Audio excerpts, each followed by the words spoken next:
Hello everyone, welcome to home science classes. Home science classes में आपका स्वागत है। कैसे हैं आप? आशा करती हूँ अच्छे होंगे, खुश होंगे, मस्त होंगे और पढ़ाई कर रहे होंगे। तो आपको पता है कि आज है संडे और संडे को हम करते हैं प्रैक्टिस सेशन अपना। जो हमने लास्ट वीक यानी कि मंडे टू सैटरडे पढ़ा है, हम उसी का प्रैक्टिस करते हैं, ये आपको पता है। लेकिन हमने पिछले सप्ताह बहुत ही कम क्लासेस की थी थ्योरी की।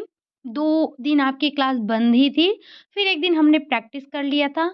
कुल मिला के हमारी 3 क्लास हुई थी थ्योरी की, जिसमें हमने पॉलिएस्टर के बारे में देखा था और साथ ही साथ हमने परिसज्जा के बारे में देखा था। परिसज्जा चाहे आपकी यांत्रिक हो, चाहे आपकी रासायनिक हो। साथ ही साथ हमने ब्लीच के चैप्टर को भी खत्म कर लिया था। तो उसी से रिलेटेड आपको आज क्वेश्चन मिलने वाले हैं। क्वेश्चन की संख्या वही आपकी है 50 और आप जो है पेन और नोटबुक लेके ज़रूर बैठिएगा। जो क्वेश्चन आपको नए लगें उनको नोट डाउन कीजिएगा। साथ ही साथ लास्ट में मुझे आप ये बताइएगा कि आपने कितने 50 में से आपने कितने क्वेश्चन सही किए हैं। ठीक? चलिए फिर बढ़ते हैं हम आज के अपने पहले क्वेश्चन पर। आपको पता है ये हमारी टेस्ट जो है टेस्ट सीरीज कितनी है 15 है। ठीक, इसमें आपके वही टेक्सटाइल के क्वेश्चन इंक्लूड हैं जो हमने लास्ट वीक पढ़ा है। चलिए देखते हैं हम आज के अपने पहले क्वेश्चन को। तो सबसे पहले आपका परिसज्जा से ही क्वेश्चन लिया गया है।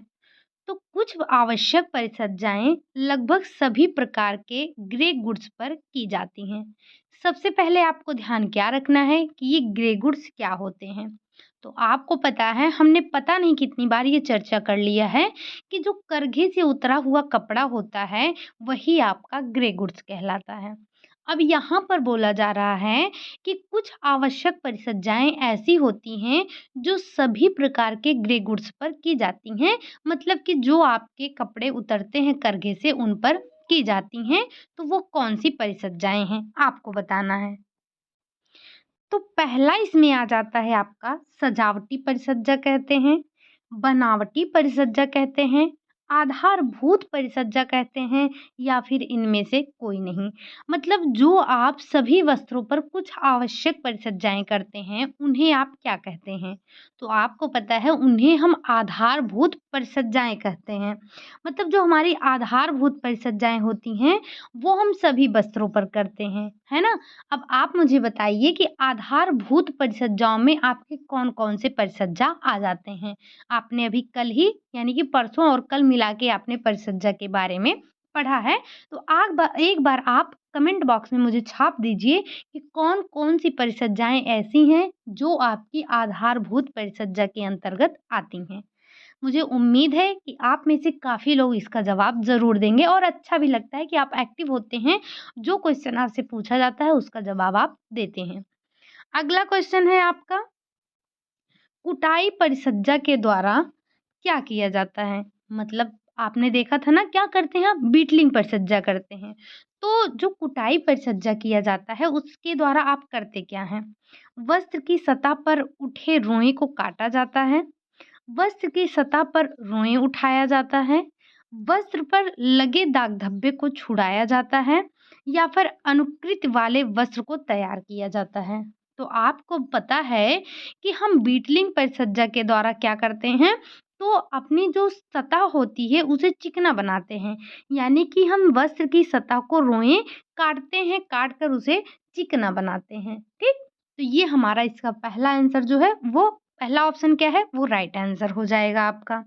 अगला क्वेश्चन है आपका, सतही दोष छुपाने के लिए करते हैं। जो सतह पर दोष होते हैं उन दोषों को छुपाने के लिए आप क्या करते हैं? क्या आप ब्लीचिंग परिसज्जा करते हैं? क्या आप नैपिंग परिसज्जा करते हैं? क्या आप कुटाई की परिसज्जा करते हैं या फिर आप ये सारी परिसज्जा करते हैं? तो हमने पढ़ा था जो हमारी सतही दोषों को छुपाने वाली परिसज्जा की जाती है वो आपकी नैपिंग परिसज्जा होती है। नैपिंग परिसज्जा हम मुख्यतः क्यों करते हैं? तो हम नैपिंग परिसज्जा मुख्यतः अपने वस्त्रों के दोषों को छुपाने के लिए करते हैं। वहीं ब्लीचिंग तो आपने पढ़ा है ब्लीचिंग क्यों करते हैं?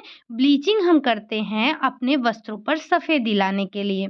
कुटाई परिसज्जा के बारे में आपने इससे पहले ही देख लिया, ठीक? तो उपरोक्त सभी का कोई मतलब ही नहीं रह जाएगा। यहाँ पर जो आपका राइट आंसर हो जाएगा वो हो जाएगा नैपिंग। अगला क्वेश्चन है आपका, टेंटरिंग परिसज्जा द्वारा जो मतलब जो हम टेंटरिंग परिसज्जा करते हैं, उसके द्वारा हम करते क्या हैं? तो वस्त्र को सभी जगह से समान चौड़ाई का बनाते हैं, दाग धब्बे छुड़ाते हैं, वस्त्र की सतह पर पानी की लहर के समान नमूने बनाते हैं या फिर नक्काशी करते हैं। तो आपने पढ़ा है जो टेंटरिंग होता है, सबसे पहले हम बात कर लें टेंटरिंग की। तो जो टेंटरिंग परिसज्जा होती है उसमें आप वस्त्रों को सभी जगह से समान चौड़ाई का बनाते हैं। आपको पता है जब ग्रे गुड्स होते हैं जो मतलब जो करघे से कपड़े उतरते हैं तो उनका जो आकार होता है वो टेढ़ा-मेढ़ा होता है, वो एक समान नहीं होता है। तो हम टेंटरिंग परिसज्जा के द्वारा उस वस्त्र को समान चौड़ाई का बनाते हैं। वहीं आपको पता है दाग धब्बे छुड़ाने के लिए हम ब्लीच करते हैं। वस्त्र की सतह पर जो लहरदार नमूने बनते हैं, आप मुझे बताइए कि वो कौन-सी परिसज्जा होती है जिसके द्वारा हम ये नमूना बनाते हैं? बाकी रहा जो आपकी नक्काशी, तो आपको पता है एम्बॉसिंग ही क्या होता है, आपका नक्काशी करना होता है। तो इसमें आप मुझे बताएँगे कि जो हम कपड़ों पर लहरदार नमूने बनाते हैं, उसको हम क्या कहते हैं? परिसज्जा की भाषा में आप मुझे बताएँगे, ठीक? अगला क्वेश्चन है आपका, ग्लेजिंग परिसज्जा द्वारा। ये जो ग्लेजिंग परिसज्जा किया जाता है, उसके द्वारा आप करते क्या हैं? क्या वस्त्र की सतह को अत्यधिक चमकदार बनाते हैं? क्या वस्त्र को सिकुड़ने से रोकने के लिए आप ग्लेजिंग परिसज्जा करते हैं, नक्काशी का कार्य करते हैं या फिर इनमें से कोई नहीं? तो आपको पता है जो नक्काशी का कार्य किया जाता है वो आपका कहलाता है एम्बॉसिंग, और वस्त्र को जो सिकुड़ने से रोकता है वो आपको पता है सनफोराइजिंग है। बचा आपका वस्त्र की सतह को अत्यधिक चमकदार बनाना। तो हाँ, हम ग्लेजिंग प्रक्रिया के द्वारा अपने वस्त्रों को अत्यधिक चमकदार बनाते हैं। ये आपका राइट आंसर हो जाएगा। अगला क्वेश्चन हो जाएगा आपका, विरंजन परिसज्जा द्वारा, मतलब विरंजन यानी कि ब्लीचिंग। जो ब्लीचिंग परिसज्जा की जाती है उसके द्वारा आप क्या करते हैं, या हम साधारण भाषा में बोलें तो हम ब्लीच क्यों करते हैं? वस्त्र को अग्निरोधी बनाने के लिए, जल अवरोधी बनाया जाता है, फफूंदी अवरोधी बनाया जाता है या फिर वस्त्र पर सफेदी लाई जाती है। तो हमने पढ़ रखा है कि जो विरंजन किया जाता है यानी कि जो ब्लीच किया जाता है वो कपड़े पर सफेदी लाने के लिए किया जाता है। क्यों किया जाता है? तो वो कपड़े पर सफेदी लाने के लिए किया जाता है, क्या? ब्लीच। अगला क्वेश्चन है आपका, कैलेंडरिंग परिसज्जा द्वारा किया जाता है, मतलब हम जो कैलेंडरिंग परिसज्जा करते हैं उससे क्या होता है? क्या वस्त्र पर लगे दाग धब्बे छुड़ाए जाते हैं? वस्त्र की सतह पर रोएं उठाए जाते हैं?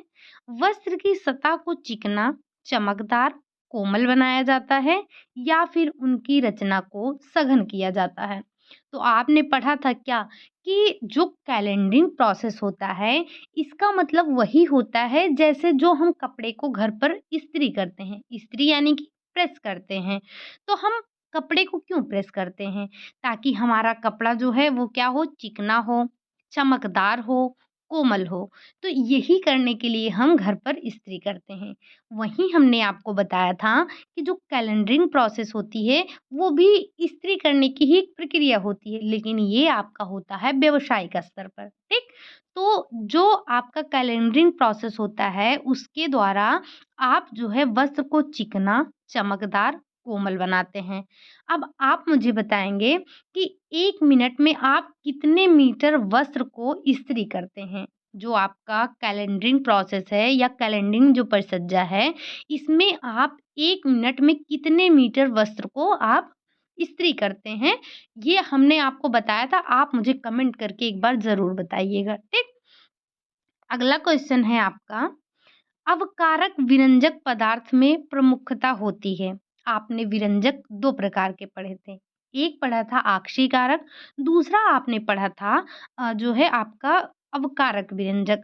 तो आपको बताना है जो आपका अवकारक विरंजक होता है उसमें प्रमुख पदार्थ क्या होता है? क्या वो ऑक्सीजन होता है? क्या वो हाइड्रोजन होता है? क्या वो दोनों होते हैं या फिर इनमें से कोई नहीं? तो जो आपका अवकारक विरंजक होता है, उसमें प्रमुखता होती है हाइड्रोजन की। किसकी? हाइड्रोजन की होती है। अगला क्वेश्चन है आपका, ऑक्सीकारक विरंजक पदार्थ में प्रमुखता होती है। जो आपका ऑक्सीकारक विरंजक है, उसमें किसकी प्रमुखता होती है? क्या ऑक्सीजन की प्रमुखता होती है? क्या हाइड्रोजन की प्रमुखता होती है? क्या नाइट्रोजन की प्रमुखता होती है या फिर ये सारे ही प्रमुख होते हैं? तो आपने पढ़ा है कि ऑक्सीकारक विरंजक में प्रमुखता होती है ऑक्सीजन की। किसकी होती है? ऑक्सीजन की होती है। अगला क्वेश्चन है आपका कि स्कॉच गार्ड परिसज्जा द्वारा आप क्या करते हैं? जो हमने परिसज्जाएँ पढ़ी है उसके अतिरिक्त भी और सारी परिसज्जाएँ होती हैं, लेकिन प्रमुखतः जो हमसे पूछा जाता है हम वही पढ़ते हैं। तो जो स्कॉच गार्ड परिसज्जा होती है इसके द्वारा आप क्या करते हैं? क्या वस्त्र की सतह को चमकदार बनाते हैं? धूल मिट्टी आदि वस्त्र पर नहीं चिपकते हैं या फिर वस्त्र नहीं सिकुड़ते हैं? उपरोक्त में से कोई नहीं। तो जो आपका स्कॉच गार्ड परिसज्जा होता है, इसके द्वारा जब आप किसी वस्त्र पर स्कॉच गार्ड परिसज्जा कर देते हैं, तो धूल मिट्टी ये सारी चीज़ें वस्त्र पर नहीं चिपकती हैं, मतलब आपकी सतह जो हो जाती है वो बिल्कुल चिकनी सी हो जाती है। ठीक। अगला क्वेश्चन है आपका, नैपिंग परिसज्जा द्वारा। जो नैपिंग परिसज्जा होती है उसमें हम करते क्या हैं? वस्त्र की सतह पर रोएं उठाना, वस्त्र की सतह से रोएं को काटना, वस्त्र की सतह को चिकना बनाना या फिर उपरोक्त सभी। तो आपको पता है कि जो हम नैपिंग परिसज्जा करते हैं, नैपिंग परिसज्जा के द्वारा वस्त्र की सतह पर रोएं उठाए जाते हैं। नैपिंग का अर्थ ही हमने पढ़ा था क्या? कि रोएं उठाना होता है। ठीक। तो नैपिंग परिसज्जा के द्वारा आप वस्त्र की सतह पर रोएं को उठाते हैं। अगला क्वेश्चन है आपका, मर्सराइज्ड परिसज्जा दी जाती है। जो मर्सराइज्ड परिसज्जा होती है, वो आप किस पर देते हैं? क्या वो आप सूती वस्त्र पर करते हैं? क्या वो आप नायलॉन वस्त्र पर करते हैं? या फिर ये आप रेयॉन पर करते हैं या सभी पर कर देते हैं? तो आपको पता है, इसका आंसर बताने से पहले आप मुझे ये बताइए कि ये जो आपकी मर्सराइजिंग परिसज्जा की जाती है, जो मर्सराइज्ड परिसज्जा है, ये यांत्रिक परिसज्जा होती है या फिर ये रासायनिक परिसज्जा होती है? मुझे पूरी उम्मीद है कि आप उत्तर ज़रूर देंगे इसका, ठीक? तो जो मर्सराइजिंग परिसज्जा होती है, वो सूती वस्त्रों पर की जाती है। किस पर की जाती है? तो वो सूती वस्त्रों पर की जाती है, ठीक? अगला क्वेश्चन है आपका, परिसज्जा के उद्देश्य होते हैं। 6 होते हैं, 7 होते हैं, 5 होते हैं, इनमें से कोई नहीं होता है। तो ये क्वेश्चन आपका मुझे कुछ ठीक नहीं लगा, क्योंकि परिसज्जा के कोई ऐसे हम काउंट नहीं कर सकते हैं कि क्या उद्देश्य होता है। उसके काफ़ी उद्देश्य हो सकते हैं, कुछ प्रमुख हो सकता है, कुछ गौड़ हो सकता है। तो लेकिन ये क्वेश्चन आपके बुक में था, इसीलिए मैंने इसको ले लिया है। तो इसका जो राइट आंसर बुक में दिया गया था वो दिया गया था आपका 6 परिसज्जाएँ। परिसज्जा के जो मुख्य उद्देश्य होते हैं वो 6 होते हैं। तो अब ये हम ये नहीं कह सकते हैं कि वो 6 कौन-कौन से हैं। हालाँकि ऐसा क्वेश्चन पूछा नहीं जाएगा, ना ही अभी तक पूछा गया है, लेकिन बस आपके बुक में था तो इसीलिए मैंने इसको यहाँ पर इंक्लूड कर लिया है। ठीक? अगला क्वेश्चन है आपका, परिसज्जा के निर्धारक तत्व हैं। परिसज्जा के निर्धारक तत्व कौन-कौन से हैं? क्या तंतु की प्रकृति है? क्या सूत का प्रकार और बुनाई की विधि है या फिर दोनों, इनमें से कोई नहीं? तो जो परिसज्जा का निर्धारक तत्व होता है, वो पहला तो आपके तंतु की प्रकृति होती है और दूसरा ये तंतु जो सूत का प्रकार होता है और उसकी जो बुनाई की विधि होती है, ये भी आपके परिसज्जा का निर्धारक तत्व होता है। तो राइट आंसर जो हो जाएगा उपरोक्त दोनों हो जाएगा। ये आंसर आपके दोनों सही हैं, ठीक? अगला क्वेश्चन है आपका, सामान्य परिसज्जा करने हेतु आवश्यक है। जो आप सामान्य परिसज्जा करते हैं, तो सामान्य परिसज्जा करने के लिए आपको किस चीज़ की आवश्यकता होती है? क्या दबाव की, आर्द्रता की, ऊष्मा की या फिर सभी? तो जो हम सामान्य परिचर्याएँ करते हैं, सामान्य परिचर्या के लिए इन तीनों की ही आवश्यकता होती है। तो इसका राइट आंसर क्या हो जाएगा? उपरोक्त सभी हो जाएगा। अगला क्वेश्चन है आपका, कैलेंडरिंग को शामिल किया गया है। जो कैलेंडरिंग परिचर्या करते हैं, उसमें इसे किसमें शामिल किया है? क्या हमने इसे विशिष्ट परिचर्या में शामिल किया है? क्या इसे हमने आधारभूत परिचर्या में शामिल किया है? या हमने इसे सामान्य परिचर्या में शामिल किया है? तो आपको पता है जो कैलेंडरिंग प्रोसेस होता है, हमने इसको आधारभूत परिचर्या में शामिल किया है। हमने आपसे पहले भी पूछा कि आप मुझे एक बार कमेंट करके बताइए कि आधारभूत परिचर्याओं में हमने किस-किस को रखा है? मात्र 2 से 3 का नाम बता दीजिए बस। 2 का ही बता दीजिए कि आपके आधारभूत परिचर्या में 2 से 3 नाम कौन-कौन से हैं, ठीक? अगला जो आपका क्वेश्चन है, जल निवारक परिचर्या होती है। जो जल निवारक परिचर्या होती है वो क्या होती है? क्या वो अस्थायी होती है या अस्थायी होती है, दोनों होती है या फिर इनमें से कोई नहीं? तो आपको पता है जो हमारे जल निवारक परिचर्या होता है वो अस्थायी और अस्थायी दोनों होता है। मतलब हमने आपको बताया था कि एक परिचर्या ऐसी की जाती है कि उसमें हम पानी नहीं जाता है, जैसे आपका छाता हो गया उसमें पानी नहीं जाता है। लेकिन एक परिचर्या ऐसी की जाती है जिसमें आप थोड़ी देर पानी में रखेंगे, उस पर थोड़ी देर पानी डाले रहेंगे, अगर आप उसको प्रेस कर देंगे तो वो धीरे से रिस कर नीचे आ जाता है। तो मतलब जो आपका वाटर प्रूफ बनाया जाता है वो 2 तरह का होता है, एक अस्थायी और एक अस्थायी। तो इसका जो राइट आंसर हो जाएगा वो हो जाएगा आपका उपरोक्त दोनों हो जाएगा। अगला क्वेश्चन है आपका, अस्थायी परिचर्या की जाती है। जो अस्थायी परिचर्या होती है वो किस पर की जाती है? क्या लिनन पर की जाती है? क्या सूती पर की जाती है? क्या विस्कोस रेयॉन पर की जाती है या इनमें से सभी पर की जाती है? तो जो अस्थायी परिचर्या है वो इन सभी पर की जाती है, ठीक? अगला क्वेश्चन है आपका, वस्त्र अग्नि रोधी होते हैं, आंशिक होते हैं, पूर्ण होते हैं, दोनों होते हैं या इनमें से कोई नहीं। तो हमने आपको बताया था कि जो हम फायर प्रूफ कपड़े बनाते हैं, वो पूर्ण रूप से फायर प्रूफ नहीं होते हैं। कहने का मतलब ये नहीं है कि हम जो फायर प्रूफ कपड़े बनाते हैं, वो ऐसा नहीं होता है कि हम उसको आग में लेकर बैठ जाएँ, तो हम जलेंगे नहीं, ठीक? तो लेकिन ऐसे होते हैं जिनमें आग की लपटें थोड़ा बहुत कोई काम नहीं करती हैं, जो हमारे फायर ब्रिगेड वाले पहनते हैं। वो कपड़ा कैसा होता है? तो वो आपका अग्निरोधी होता है, लेकिन वो ऐसा भी नहीं होता है कि वो आग में पहन कर लेकर चलते जाएँगे और जलेंगे नहीं, ठीक? तो जो अग्निरोधी वस्त्र बनाते हैं, वो आपके आंशिक रूप से अग्निरोधी होते हैं, ठीक? अगला क्वेश्चन है आपका, वस्त्र के तंतुओं को अग्नि अवरोध बनाने के लिए बोरेक्स का प्रयोग करते हैं। जो आप तंतुओं को अग्निरोधी बनाते हैं, तो ऐसे में आप क्या करते हैं? तो ऐसे में आप कितने औंस जो है बोरेक्स का प्रयोग करते हैं? ध्यान रखिएगा, यहाँ पर आपको एक क्वेश्चन और मिल रहा है कि अग्निरोधी बनाने के लिए आप किसका प्रयोग करते हैं? तो बोरेक्स का प्रयोग करते हैं, ठीक? वो 6 औंस करते हैं, 12 औंस करते हैं, 8 औंस करते हैं या फिर 7 औंस करते हैं। तो जो हम अपने वस्त्रों को अग्निरोधी बनाने के लिए बोरेक्स का प्रयोग करते हैं, वो करते हैं 7 औंस करते हैं। कितना? 7 औंस करते हैं। अगला क्वेश्चन है आपका, वस्त्र पर उभरे हुए फाइबर के छोटे-छोटे गुच्छों को कहा जाता है। जो वस्त्र के उभरे हुए फाइबर के जो छोटे-छोटे गुच्छे होते हैं, उन्हें आप क्या कहते हैं? क्या उन्हें आप दिल कहते हैं?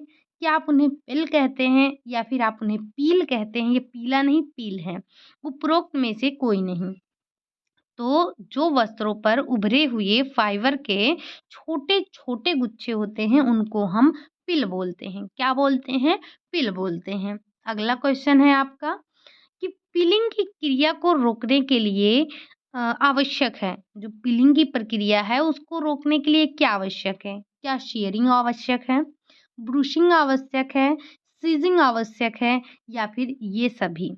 तो जो आपकी पीलिंग की क्रिया है, उसको रोकने के लिए आपको इन सभी की आवश्यकता होती है, शीयरिंग, ब्रूशिंग और सीजिंग। और आपने देखा कि पिल क्या है, तो इससे पहले वाले क्वेश्चन में ही आपने देख लिया। अब अगला क्वेश्चन आ जाता है आपका पॉलिएस्टर से। पॉलिएस्टर के बारे में भी हमने इसी वीक में चर्चा किया था। तो पॉलिएस्टर के रेशे होते हैं, क्या होते हैं? क्या ये प्रोटीन रेशे होते हैं? क्या ये सेलुलोज रोसे रेशे होते हैं?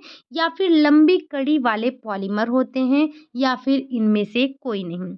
तो आपको पता है जो पॉलिएस्टर के रेशे हैं, ये लंबी कड़ी वाले पॉलीमर होते हैं। क्या होते हैं? तो ये लंबी कड़ी वाले पॉलीमर होते हैं। अगला क्वेश्चन है आपका डिक्रॉन। हमने डिक्रॉन के बारे में नहीं पढ़ा था। हमारे जो मुख्य रेशे होते हैं, हमने उन्हीं के बारे में ही पढ़ा था। लेकिन आपके बुक में था कुछ क्वेश्चन, तो मैंने वहाँ से इनको भी उठा लिया है। आप इनको भी एक बार देखते चलेंगे और नोट डाउन भी कर लेंगे। जहाँ पर आपने नोट्स बनाया है, वहीं पर इनको भी शामिल कर लीजिएगा। तो जो डिक्रॉन के रेशे को सूक्ष्मदर्शी से देखने पर कैसे दिखाई देते हैं? क्या कांच की सीधी छड़ की तरह दिखाई देते हैं? रिबन की तरह घुमा-घुमा ऐंठनदार दिखाई देता है? सीढ़ियों की तरह दिखाई देता है? या फिर इनमें से कोई नहीं? तो जो आपके डेक्रॉन के रेशे होते हैं, जब आप इन्हें सूक्ष्मदर्शी से देखते हैं, तो ये देखने पर कांच की सीधी छड़ की तरह दिखाई देते हैं। कैसे दिखाई देते हैं? तो कांच की सीधी छड़ के समान दिखाई देते हैं। अगला क्वेश्चन है आपका संश्लेषित रेशे डिक्रॉन को इंग्लैंड में क्या कहते हैं? जो आपका संश्लेषित रेशा यानी कि आपका डिक्रॉन क्या है? तो ये आपका एक संश्लेषित रेशा है। अब इस संश्लेषित रेशे को इंग्लैंड में क्या बोला जाता है? क्या पॉलिएस्टर बोला जाता है? टेरिलीन बोला जाता है? एक्रिलीन बोला जाता है? या फिर ऑरलॉन बोला जाता है? तो जो आपका संश्लेषित रेशा डेक्रॉन है, उसी को हम पॉलिएस्टर बोलते हैं। क्या बोलते हैं? इंग्लैंड में पॉलिएस्टर बोलते हैं। अगला क्वेश्चन है आपका डेक्रॉन के रेशों में आर्द्रता प्रतिधारण क्षमता एवं अवशोषकता का होता है, क्या होता है? अभाव होता है, अभाव नहीं होता है, बहुत अधिक होता है या फिर इनमें से कोई नहीं। तो आपको पता है कि जो हमारे सिंथेटिक रेशे हैं, मतलब जो हमारे कृत्रिम जगत के रेशे हैं, उनमें जो आर्द्रता प्रतिधारण की क्षमता और अवशोषकता की क्षमता होती है, उनका अभाव पाया जाता है। वो उतने अच्छे अवशोषक नहीं होते हैं। चाहे आप बात करें पॉलिएस्टर की, डिक्रॉन की, रेयॉन की, तो ये उतने अच्छे अवशोषक नहीं होते हैं। अगला क्वेश्चन है आपका डिक्रॉन रेशे पर विरंजक का कोई हानिकारक प्रभाव नहीं पड़ता है। विरंजक का हानिकारक प्रभाव पड़ता है। उपरोक्त दोनों इनमें से कोई नहीं। तो जो आपका डिक्रॉन का रेशा होता है, उस पर विरंजक का कोई हानिकारक प्रभाव नहीं पड़ता है। मतलब अगर आप कोई तीव्र विरंजक करेंगे तभी हानिकारक प्रभाव पड़ेगा, वरना उस पर कोई हानिकारक प्रभाव नहीं पड़ता है। अगला क्वेश्चन है आपका क्वेश्चन नंबर 28 है। कैलेंडरिंग परिसज्जा से डेक्रॉन के रेशे की क्या होती है? क्या चमक कम हो जाती है? के जो रेशे हैं के धागे में उठे रेशे बराबर ऊंचाई के हो जाते हैं, चिकने हो जाते हैं व उनमें गांठें कम हो जाती हैं, सिकुड़ते नहीं हैं। तो जो कैलेंडरिंग प्रोसेस किया जाता है डेक्रॉन पर, इससे रेशे क्या होते हैं? चिकने हो जाते हैं और उन पर जो गांठें होती हैं, वो क्या हो जाती हैं? वो कम हो जाती हैं। अगला क्वेश्चन है आपका क्षार का तनु एवं ठंडे घोल का डेक्रॉन के रेशे पर क्या प्रभाव पड़ता है? क्या कोई प्रभाव नहीं पड़ता है? रेशे नष्ट हो जाते हैं, रेशे निर्बल हो जाते हैं, रेशे में चमक आ जाती है। तो जो क्षार का तनु और ठंडे घोल का डेक्रॉन के रेशे पर कोई प्रभाव नहीं पड़ता है। क्या होता है? कोई प्रभाव नहीं पड़ता है। अगला क्वेश्चन है आपका डेक्रॉन के रेशे क्या होते हैं? क्या ये ताप के सुचालक होते हैं? ताप के कुचालक होते हैं? दोनों मतलब सुचालक और कुचालक दोनों होते हैं या फिर इनमें से कोई नहीं? तो जो आपके डेक्रोन के रेशे होते हैं, ये रेशे आपके ताप के सुचालक होते हैं। क्या होते हैं? ताप के सुचालक होते हैं। अगला क्वेश्चन है आपका, बेंजीन रिंग पाए जाते हैं। बेंजीन रिंग किस में पाया जाता है? क्या कपास में पाया जाता है? क्या नायलॉन में पाया जाता है? डेक्रोन में पाया जाता है या फिर रेयॉन में पाया जाता है? तो हमने कपास के बारे में पढ़ा, हमने नायलॉन के बारे में पढ़ा, हमने रेयॉन के बारे में, इन तीनों के बारे में डिटेल डिस्कशन किया था। हमें कहीं पर बेंजीन रिंग नहीं मिला था। तो इसमें ये जो बेंजीन रिंग बनता है किसमें बनता है? तो वो बनता है आपके डेक्रोन के रेशे में बनता है। ठीक। अगला क्वेश्चन है आपका, ये रेशे जंग सिद्ध, अम्ल क्षार सिद्ध एवं अज्वलनशील होते हैं।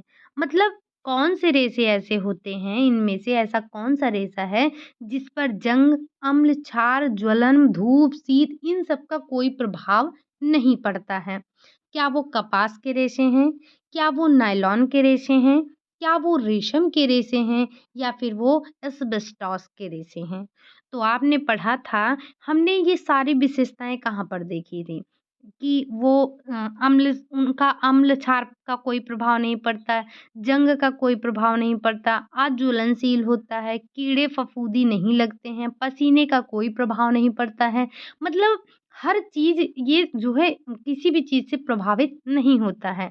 तो वो हमारा इकलौता रेशा क्या था? एस्बेस्टॉस था। इनमें से सब पर पड़ता है लेकिन जो हमारा एस्बेस्टॉस होता है, इन पर इन सब का कोई प्रभाव नहीं पड़ता है। अगला क्वेश्चन है आपका, आर्लॉन एक रेशा है। जो आपका आर्लॉन रेशा है वो क्या है? क्या वो एक मानवकृत रेशा है? क्या वो आपका प्रोटीन रेशा है? क्या वो एक्रिलिक रेशा है या फिर वो आपका सेलुलोज रेशा है? तो जो हमारा अरलॉन है, अरलॉन आपका एक एक्रिलिक रेशा होता है। क्या होता है? तो ये आपका एक एक्रिलिक रेशा होता है। अगला क्वेश्चन है आपका, वॉश एंड वियर वस्त्र निर्मित होते हैं। जो आपके वस्त्र धो और पहनो वस्त्र निर्मित होते हैं, किससे होते हैं? क्या टेरिलीन और ऊन से निर्मित होते हैं? क्या आपके टेरिलीन और सूती रेशे होते हैं? टेरिलीन और रेयॉन के रेशे होते हैं या फिर उपरोक्त में से कोई नहीं? तो अगर धो और पहनो की बात की जाए तो हम ऊन और सूत की बात नहीं कर सकते, यानी कि वो हमारे वूल की बात और कॉटन की बात नहीं कर सकते हैं। तो क्या है, तो जो आपका टेरिलीन और रेयॉन से बना कपड़ा होता है, ये आपका धो और पहनो होता है। मतलब आप इसे धोएँ और पहने, इनको प्रेस करने की इनको बहुत ज़्यादा देखभाल की आवश्यकता नहीं होती है, ठीक? साथ ही साथ आप बताइए मुझे कि हम किस रेशे को जीवन सुगम रेशा के नाम से जानते हैं, ठीक? क्या कि जीवन सुगम रेशा के नाम से किसे कहते हैं या फिर हम जादुई रेशा किसे कहते हैं? अगला क्वेश्चन है आपका, डेक्रोन के रेते को जब सांद्र एवं शक्तिशाली खनिज अम्ल से प्रतिक्रिया कराई जाती है तब क्या होता है? मतलब जो आपके डेक्रोन के रेशे हैं, जब इनको सांद्र और शक्तिशाली खनिज से आप प्रक्रिया कराते हैं तो क्या होता है? क्या रेशे नष्ट हो जाते हैं? रेशे निर्बल हो जाते हैं? रेशे आपके ज्यों के त्यों बने रहते हैं या फिर इनमें से कोई नहीं? तो जब आप डेक्रोन के रेशे को सांद्र और शक्तिशाली खनिज अम्ल से प्रतिक्रिया कराते हैं तो ऐसे में रेशे आपके नष्ट हो जाते हैं। क्या होते हैं? रेशे हमारे नष्ट हो जाते हैं। अगला क्वेश्चन है आपका, इनमें से कौन-सा मानवकृत सेलुलोज़िक तंतु है? आपको बताना है कि इनमें से कौन-सा आपका मानवकृत सेलुलोज़िक तंतु है। क्या वो नायलॉन है? क्या वो पॉलिएस्टर है? क्या वो एक्रिलिक है? क्या वो एसीटेट है? तो आपको पता है कि ये तीनों ही हमारे क्या होते हैं? कृत्रिम रेशे होते हैं। जो हमारा एसीटेट होता है यही मानवकृत सेलुलोज़िक रेशा होता है। अब आप मुझे बताइए कि आपने और कौन-सी, ये आपकी एसीटेट विधि थी। साथ ही साथ हमने ये किससे बनाया था, या हमने जो एसीटेट बनाया था इससे कौन-सा कपड़ा बनाया था, ठीक? या साधारण भाषा में बोलूँ तो आप मुझे बताइए कि आपने रेयॉन बनाने की 4 विधियों के बारे में पढ़ा था। एक आपका एसीटेट विधि था, हमने 3 और विधि की बात की थी। आप मुझे कमेंट बॉक्स में छाप दीजिए कि वो तीनों विधि कौन-कौन सी थी। अगर नहीं आ रहा है तो जाइए आप, हमने रेयॉन का चैप्टर डिस्कस किया है। चैनल पर आपको प्लेलिस्ट मिल जाएगी, वहाँ से आप जाकर देख सकते हैं, अगर अभी तक आपने वो क्लास नहीं देखी है। और आप चैनल पर पहुँचेंगे कैसे? बहुत लोग को ये समस्या हो रही है कि वो चैनल पर नहीं पहुँच पा रहे हैं। तो ये क्लास आप जहाँ देख रहे हैं, फ़ोन को अगर आपने इस तरह से रखा है, तो फ़ोन को आप इस तरह से पकड़ लीजिए, ठीक? जब आप फ़ोन को इस तरह से पकड़ लेंगे, तो आपको यहाँ पर आपकी क्लास चल रही है, यहीं पर आपको दिखेगा लोगो। कौन-सा लोगो? ये जो छोटा-सा लोगो यहाँ पर दिख रहा है।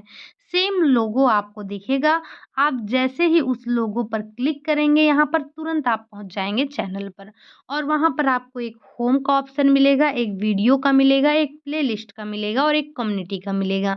प्लेलिस्ट पर जैसे ही आप जाएँगे, वहाँ पर आपको सारी क्लासेस दिख जाएँगी, चाहे वो आपकी प्रैक्टिस की हों, चाहे आपके होम मैनेजमेंट की हों, टेक्सटाइल की हों, न्यूट्रिशन साइंस की हों, या फिर एक्सटेंशन एजुकेशन की हो, या फिर वो आपके पीवाईक्यू की हो।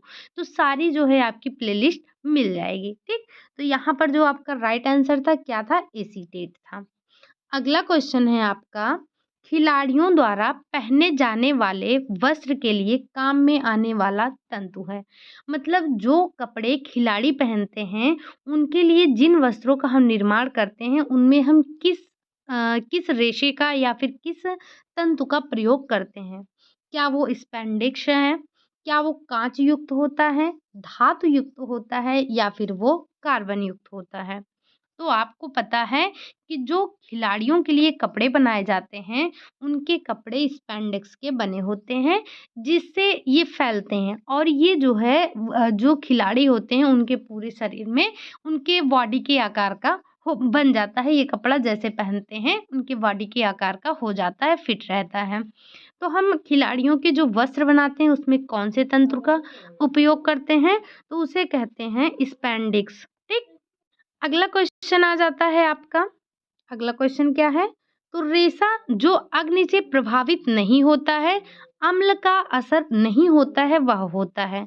मतलब ऐसा कौन-सा रेशा होता है जिस पर आग का, अम्ल का, क्षार का और फफूंदी का, कीड़े का, इन सब का असर नहीं पड़ता है?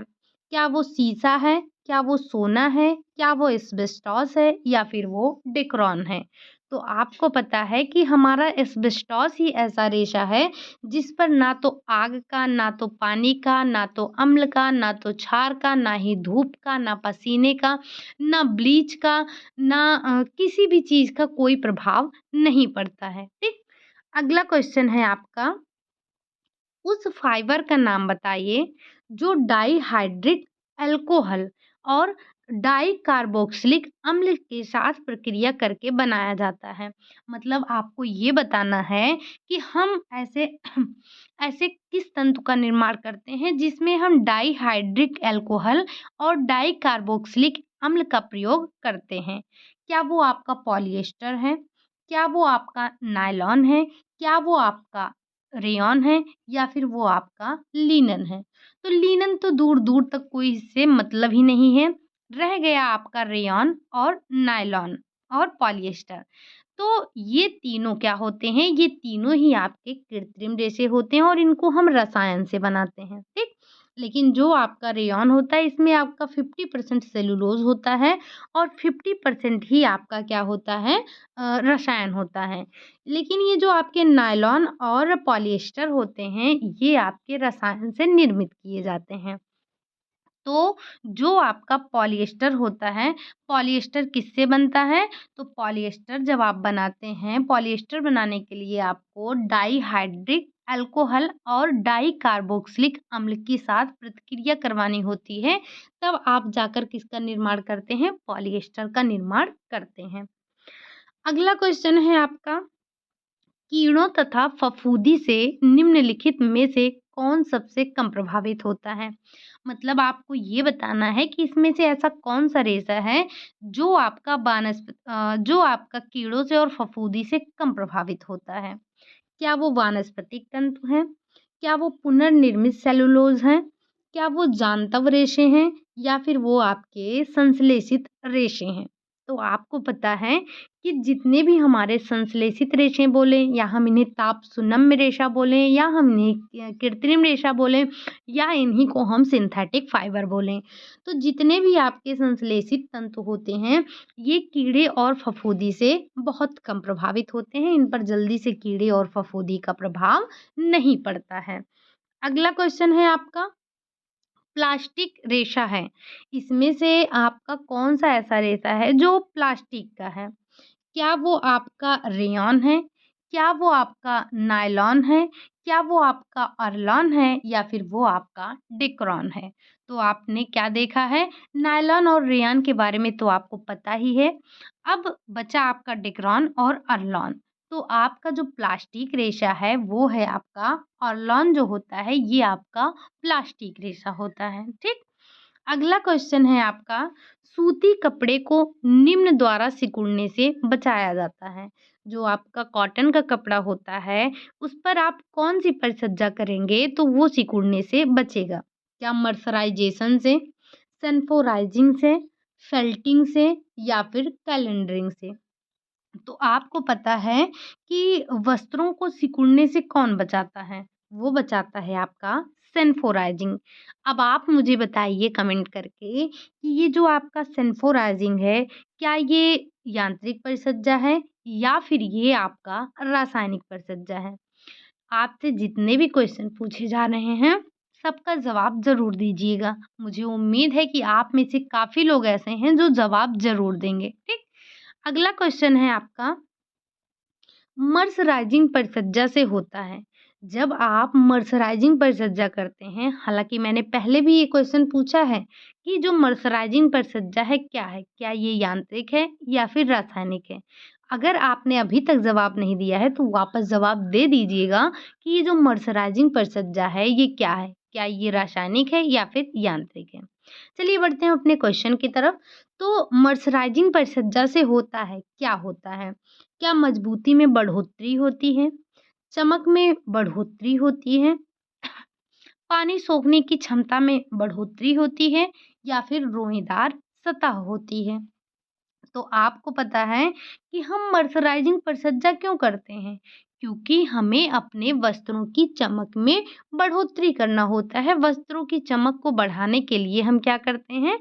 मर्सराइजिंग परिचर्या करते हैं। अगला क्वेश्चन है आपका, एक अच्छा लेबल निम्नलिखित में से संबंधित जानकारियाँ देता है। आप जो कपड़ा लेते हैं, उस पर आपको तमाम प्रकार के लेबल लगे होते हैं। जैसे अगर आप थोड़ा ठीक कपड़ा लेते हैं, तो उस पर आप देखेंगे कि लेबल लगा होता है। एक कपड़े में ऐसे चिपकाया गया होता है और उस पर कुछ निशान दिए होते हैं। जैसे कुछ इस तरह से निशान दिया हुआ है, ठीक?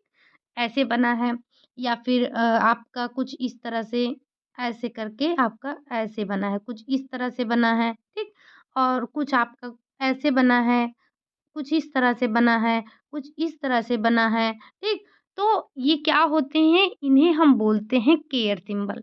केयर सिंबल का मतलब क्या होता है कि अगर इस तरह का निशान बना है तो मतलब उसे हमें हाथ से धोना है। ये क्या है? अगर आपका इस तरह से बना है तो ये ब्लीच का निशान होता है। अगर काट दिया गया है मतलब हमें ब्लीच नहीं करना है। ये आपके सुखाने का जो है वो बताता है। ये आपके आयरन करने का होता है। इसमें कुछ आपके डॉट दिए होते हैं, उन डॉट का क्या होता है? टेम्परेचर से ताल्लुकात होता है। मतलब जैसे यहाँ पर आपको क्या हो गया, यहाँ पर आपके लिए बना दिया गया आयरन, ठीक? ये हो गया आपका आयरन और इसमें एक डॉट रख दिया गया।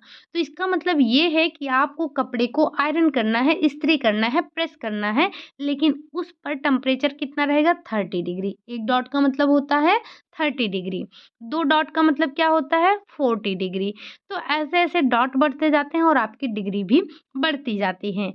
अगर वहीं आपको कुछ इस तरह से दे दिया गया, उसी प्रेस में, तो इसका मतलब है आपको उसमें साथ-साथ स्टीम भी देनी है। पानी आपने देखा होगा कॉटन के कपड़े को जब आप प्रेस करते हैं, तो उस पर पानी के छींटे मारते हैं। तो उसी तरह से जो आपके कपड़े होते हैं, अब आपके पास अगर कोई कपड़ा है तो आप उसको उठाकर देखिए, उसमें कुछ ऐसे सिंबल बने हुए हैं, उन्हीं को हम बोलते हैं केयर सिंबल। तो जो एक अच्छा लेबल लगा होता है वो किस-किस की जानकारी देता है। कपड़े में तंतु का अंश क्या है ये बताता है, परिसज्जा के प्रकार बताता है, सफाई और धोने की विधि बताता है, उपरोक्त सभी। तो जो आपका एक अच्छा लेवल होता है, वो इन सारी चीज़ों को बताता है, ठीक?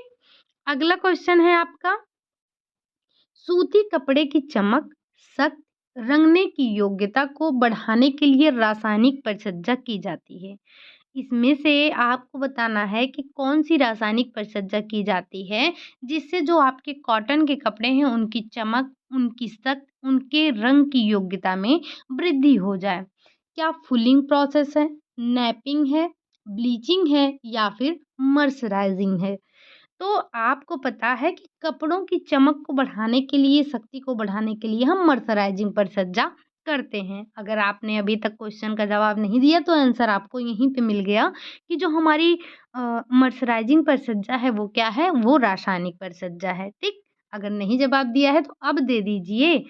चलिए अब आगे देख लेते हैं अगला क्वेश्चन। ज़ेवेल वाटर का उदाहरण है। इसमें से ज़ेवेल वाटर किसका उदाहरण है? क्या वो आक्सीकारक विरंजक का है, अवकारक विरंजक का है, दोनों का है या फिर इनमें से कोई नहीं? तो आपको पता है जो ज़ेवेल वाटर है ये आपका एक ब्लीच है और ये किस तरह का ब्लीच है? तो ये आपका है आक्सीकारक ब्लीच का उदाहरण होता है। क्या? ज़ेवेल वाटर आपका, ठीक? अगला क्वेश्चन है आपका, ऑक्सी ऑक्सीकारक विरंजक का उदाहरण है। इनमें से आपको बताना है, हमने पढ़ा था क्या कि जो हमारे ऑक्सीकारक विरंजक होते हैं वो 4 प्रकार के होते हैं। कौन-कौन से? एक होता है आपका sodium hypochloride, hydrogen peroxide, potassium permanganate, उपरोक्त सभी। तो आपको पता है कि जो हमारे ऑक्सीकारक विरंजक थे वो 4 थे। एक का हमने पहले ज़िक्र कर लिया, क्या? Jewel water. और ये बाकी के 3 आपको यहाँ मिल गए। तो ऑक्सीकारक विरंजक कौन-कौन से हैं? ये चारों आपके ऑक्सीकारक विरंजक होते हैं। अगला क्वेश्चन है आपका, अवकारक विरंजक का उदाहरण है। ऑक्सीकारक के बारे में हमने पढ़ा, अब अवकारक के बारे में। Sodium sulphide, sodium hydrosulphide, sodium perborate, उपरोक्त सभी।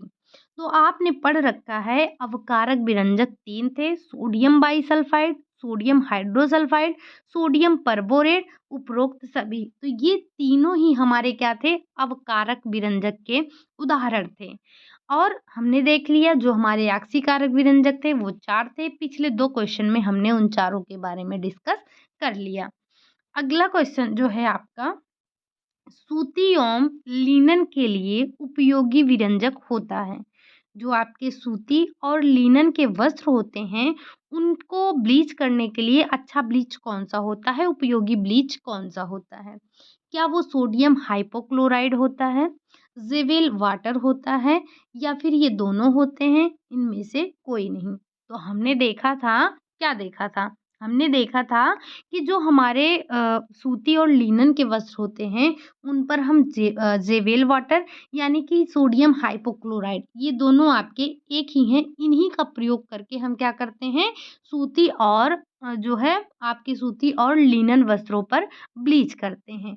कौन? ये दोनों, दोनों एक ही हैं, ज़ेवेल वाटर, सोडियम हाइपोक्लोराइड।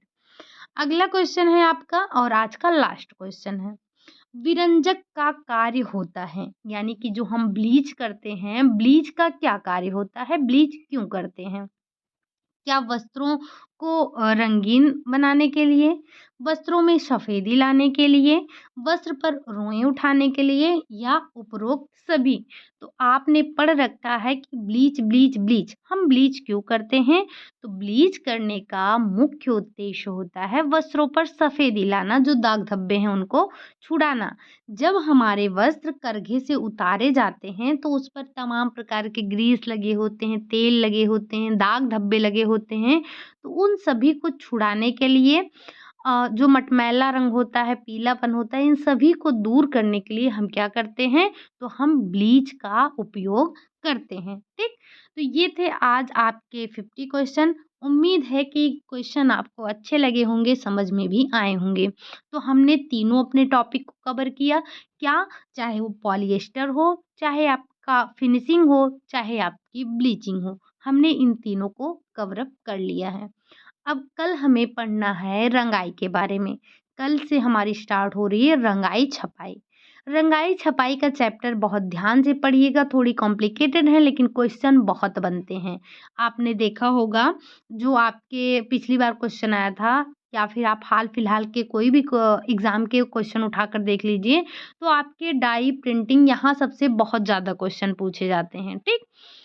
बस तब आज के लिए यही इतना रखते हैं। कल के बाद जो आपका मतलब जो कल से आपका सेशन चलने वाला है, बहुत ही इम्पोर्टेंट है और काफ़ी क्वेश्चन बनते हैं।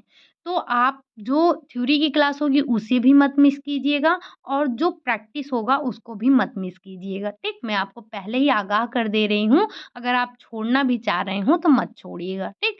बस आज के लिए यही इतना रखते हैं और आप में से जिसने भी टेलीग्राम नहीं जॉइन किया है तो प्लीज़ रिक्वेस्ट है आपसे कि टेलीग्राम चैनल जॉइन कर लीजिए, क्योंकि वहाँ पर रात में 9 बजे आपको मिलती है क्विज़। 10 क्वेश्चन की क्विज़ होती है।